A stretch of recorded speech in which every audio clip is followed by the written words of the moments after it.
ضلع مانسہرہ سے ہمارے نمائندے علی زمان آوان کی ایک اہم رپورٹ شامل کرتے ہیں۔ مانسہرہ پولیس کی شاندار کارکردگی، گستاخ رسول کو عمر قید کی سزا۔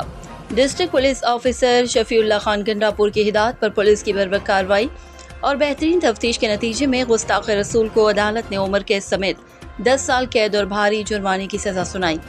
واقعہ 9 اگست 2024 کو تھانہ سٹی مانسہرہ کی حدود میں پیش آئے، جہاں ملزم سمر الاسلام نے گستاخی رسول کا سنگین جرم کیا۔ مانسہرہ پولیس نے فوری ایکشن لیا، ملزم کو گرفتار کیا اور اعلیٰ افسران کی نگرانی میں JIT تشکیل دی، جس نے ٹھوس شواہد کے ساتھ کیس عدالت کے روبرو پیش کیا۔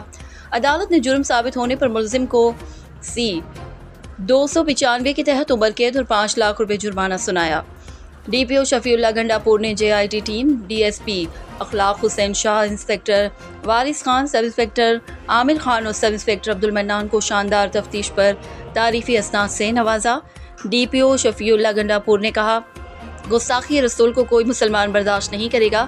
مانسہرہ پولیس ایمان، قانون اور انصاف کے تقاضوں کے مطابق بلا خوف و خطر عمل کرے گی۔ یہ کامیاب تفتیش مانسہرہ پولیس کے ایمان، فرض تناشی اور عشق رسول کا منہ بولتا ثبوت ہے۔